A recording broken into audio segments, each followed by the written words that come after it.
ആറ്റിങ്ങൽ നഗരസഭ ഹെൽത്ത് സ്ക്വാഡിന്റെ നേതൃത്വത്തിൽ കാട്ടുപന്നിക്കൂട്ടത്തെ വെടിവെച്ചു കൊന്നു. കഴിഞ്ഞ ദിവസം രാത്രി പട്ടണത്തിലെ നദീതീര വാർഡുകൾ കേന്ദ്രീകരിച്ച് നടത്തിയ പരിശോധനയിൽ വിവിധ ഇടങ്ങളിലായി 3 കാട്ടുപന്നികളെ സംഘം വെടിവെച്ചു കൊന്നു. പുല്ലുവിള, പനവേലിപ്പറമ്പ്, കരിച്ചയിൽ, അപ്പൂപ്പൻപാറ, ആറാട്ടുകടവ്, മുഞ്ഞിനാട്, ചിറ്റാറ്റിൻകര, മാടന്നട, കോസ്മോ ഗാർഡൻ തുടങ്ങി വ്യാപകമായി പന്നിയുടെ ശല്യം ഉണ്ടാവുന്നുവെന്ന് നാട്ടുകാരുടെ പരാതി ലഭിച്ച പ്രദേശങ്ങളിലായിരുന്നു ഹെൽത്ത് സ്ക്വാഡ് രാത്രി 9 മണിക്കൂർ നീണ്ട പരിശോധന നടത്തിയത്.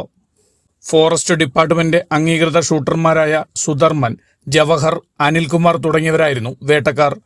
കാലാവസ്ഥാ വ്യതിയാനത്തിന്റെ ഭാഗമായി വേനൽ ചൂട് കനക്കുന്ന സാഹചര്യത്തിൽ ആഹാരം സുലഭമായി ലഭിക്കുന്ന പ്രദേശങ്ങളിലേക്ക് ഇവറ്റകൾ കൂട്ടമായി സഞ്ചരിച്ചെത്തുന്നു. വീട്ടുവളപ്പിലും ഒഴിഞ്ഞ ഇടങ്ങളിലും ഭക്ഷണ മാലിന്യങ്ങളടക്കമുള്ളവ വലിച്ചെറിയുന്നത് ഒഴിവാക്കിയാൽ ജനവാസ മേഖലയിലേക്ക് ഇവറ്റകൾ കടന്നെത്തുന്നത് പൂർണ്ണമായി ഒഴിവാക്കാനും സാധിക്കും. നഗരത്തിലിത് 3ാം ഘട്ട പരിശോധനയാണ് നഗരസഭാ അധികൃതർ സംഘടിപ്പിച്ചത്. ആരോഗ്യ സ്റ്റാൻഡിംഗ് കമ്മിറ്റി അധ്യക്ഷ രമ്യ സുധീർ, ഉദ്യോഗസ്ഥന്മാരായ മുഹമ്മദ് റാഫി, ബിജു, ജീവനക്കാരായ അജീഷ് കുമാർ, രാജീവ്, അജി, മനോജ് തുടങ്ങിയവർ സംഘത്തിലുണ്ടായിരുന്നു. ബ്ലീച്ചിംഗ് പൗഡറും കെമിക്കലും ചേർന്ന മിശ്രിതമൊഴിച്ച് സർക്കാർ മാനദണ്ഡങ്ങൾ പാലിച്ചായിരുന്നു ചത്ത പന്നികളെ മറവ് ചെയ്തത്. Beacon news, Attingal.